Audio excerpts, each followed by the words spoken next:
What is going on, guys? Jedi from the block here. Today I'm bringing you guys a special video. It is a request video on Osiris. I'm going to be showing you guys how to build him like a tank, show you guys how to build him in game so he can have full potential of his stuns and his abilities, kind of their passives. I want to show you guys this. It's a very good video. I know I have been slacking on my videos lately. I've been busy with work, and now I got some time to do more videos. And I don't think I forgot about you guys' requests. I've seen a lot of you guys' requests. I do want to make those. Can't thank you guys enough for the support you guys have given me to my channel. The subscribes are fantastic. The likes are fantastic. The comments are fantastic. You guys are all fantastic, and I just want to let you guys know that.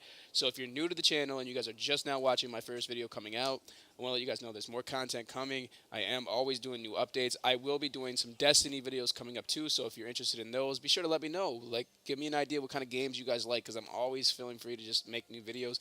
But I will be doing Destiny videos as well coming soon for the Rise of Iron. So if you're interested in that, let me know. So before we get started, guys, please hit that subscribe button, leave a like, comment down below. Let me know what you guys think. And, well, let's go ahead and get started. So before we go ahead and get into it, guys, what I like to do with this guy is I like to build him a heavier set character so he's able to take a lot of damage, but I also like to build him where he can use his abilities full on, like so he can use them all in order. So I want to make sure that we can do that with you guys. I want to make sure, because I know there's a lot of people out there who have problems with survivability, and I know that certain gods have issues using for survivability. So I want to make sure that this build helps you guys stay alive, but also be able to do a lot of damage. So let's go ahead and get started. So we're going to start off with Sickle Strike just because it's a little bit of damage. It also is a slow. It's very good to use early on in game. I like it a lot. So what it does is, guys, when you hit your enemy with this, it kind of attaches to him and it slows them for a moment. So we're going to go and get our next ability. We're going to get Spear Flail. The reason for Spirit Flail is because what it does is it increases your sickle cell slow, which is good. So it's like a combination, but it also does additional damage, and it gives you a speed buff, which is very good. So next up, we're obviously going to do our 3, Judgment of Tether. Now, the reason for Judgment of Tether is because what that does is once you combination all those abilities, it will cause an additional stun with slow, so it works out very well. It's useful in every way, so we're going to stick with that 1, 2, 3, guys. 1, 2, 3, 1, 2, 3, 1, 2, 3, 1, 2, 3, 1, 2, 3. And then when you get the opportunity, put your ult in there, guys. Put your ult in there every time you can. Just don't forget about your ults. So, what we're gonna do now, guys, is we're gonna go ahead and start with our items. They have put in some new items, which is fantastic. So it's pretty good. Or they updated the items, I should say. Like now, Ninja Tabby is a little bit more useful, and it works out because the reason for that is it gives you mana now, and it works. And it's good. So we're gonna go ahead and get Ninja Tabby to start it off with, guys, just because it gives you that mana early on. I like having mana. It's very good to have early on, and it's useful. So after we get the mana, guys, we're going to go ahead and get ourselves Frostbound Hammer. Now, the reason for Frostbound Hammer is because that's going to reduce speed, attack speed, movement speed for 1.2 seconds, which is very good. Then we're going to go ahead and get ourselves Hide of Hurricane. Now, the reason for Hide of Hurricane, guys, is because it's going to give you 35 magical physical protection, but with that also it's going to give you a stack. It gives you 10 stacks, and with each stack it increases by 3 for magical and physical protection, and it works out to your advantage, and it's good because it's also a protection type of thing. So be sure to always collect on that. All right, so trying to see here. So now that we got Hide of Hurricane, guys, we're going to go ahead and move along. We're going to get ourselves, where is it at? Trying to think what page it was. So we're going to go over here to Aurora's. Now, the reason why I like getting Mystical Mail is because it also helps protect you, and it gives you 300 health. It's very good. Very, very good. And I like it a lot. So it's one of my favorite abilities to have, or to use. Not abilities, but items. And this is just to keep you guys from running around and, getting...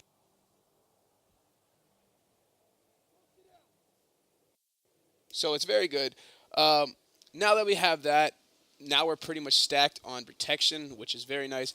You can go ahead and get yourself a Stone of Gaia and replace that with the Mystical Mail, but you don't want to put, you don't want to have too much of that in there. It's up to you if you want that. But now you want to put a little damage in because you want to be able to go out there and do some damage. So we're going to get ourselves Deathbringer just for that damage, and it's a useful one, actually. And then we're going to go ahead and do Stone Cutting Sword. Now, the reason for that is because Deathbringer is going to give you the criticals and it's going to give you a lot more other stuff too.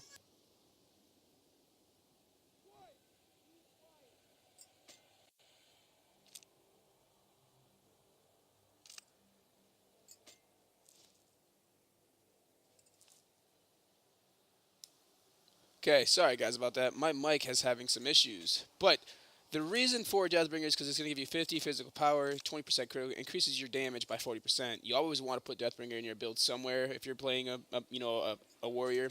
And the reason for Stone Cutting Sword, guys, is because what that does is it increases your attack power or physical powers by 50, movement speed by 10, and it gives you 10. It increases your physical power or protection by 10, and decreases theirs by 10.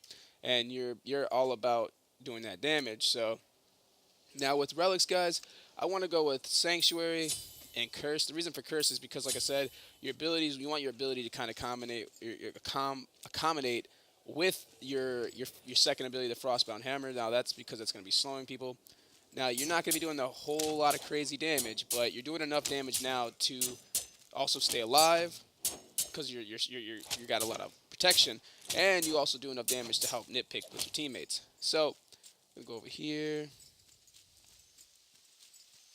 Combination 1, 2, 3 member.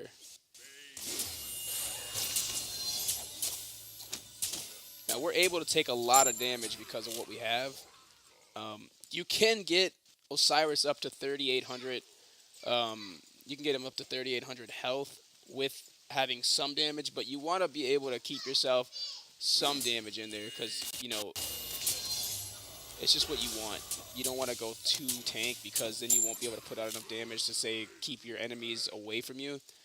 But you are also there to help your teammates. So you guys, please be sure to like, comment, let me know what you guys think of this video. If it does help you, if it helps you in game, fantastic. If you guys have any issues with this build or you don't understand it quite, just let me know. I'm always here to help. I'm always here to ask questions. So if you guys have any other issues, let me know. If you guys have any requests, let me know. Please be sure to subscribe, hit that like button above. Let me know what you guys think of my videos. And be sure to check out more of my other videos as well. And I'll be bringing more to you. Thank you.